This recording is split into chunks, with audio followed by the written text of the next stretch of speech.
Happy Easter, everybody. I'm going to be reading the Buckwheat from Hans Christian Andersen's Best Loved Fairy Tales.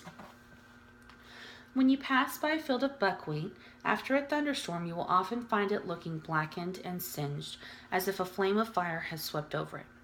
Peasants say the lightning has caused this. But why did the lightning blacken the buckwheat?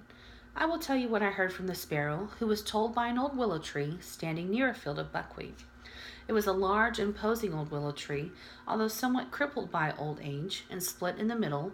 Grass and a bramble bush grew in the cleft. The tree was bending down its branches so that they nearly touched the ground, hanging down like long green hair.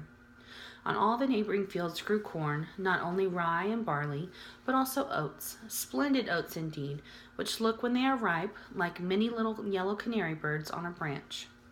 The corn was lovely to look at, and the fuller the ears were, the lower they were hanging down, as if in godly humility. Close by, right opposite to the old willow tree, was also a field of buckwheat.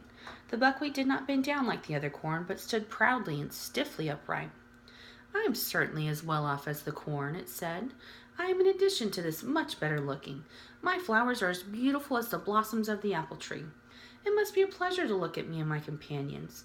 Do you know anything more magnificent than we are, old willow tree?" The willow tree nodded its head, as if it wished to say, "Yes, certainly I do."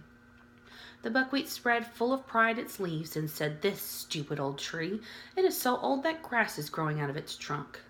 Soon a heavy thunderstorm arose. All the flowers in the field folded their leaves or bowed their little heads down while the storm passed over them. But the buckwheat remained proudly standing upright. "Bend your head as we do," said the flowers. "Why should I?" said the buckwheat. "Bend your head as we do," said the corn. "The angel of the storm is approaching. His wings reach from the clouds down to the ground. He will cut you in two ere you can cry for mercy." "But I refuse to bend my head," said the buckwheat. "Close up your flowers and bend down your leaves," cried the old willow tree. "Do not look up at the lightning when it tears the clouds. Even mankind can't do that. For while a flash of lightning lasts, one can look into heaven, and that dazzles even mankind. What would then happen to us, the plants of the earth, which are so greatly inferior to men, if we dared do so?" "Why greatly inferior?" said the buckwheat. "If you cannot give a better reason, I will look up into heaven." And in its boundless pride and presumption, it did look up. Suddenly came a flash of lightning that was so strong that it seemed for a moment as if the whole world was in flames. When the storm had abated, the flowers and the corn stood refreshed by the rain and the pure, still air, but the buckwheat was burnt by the lightning and had become a dead, useless weed.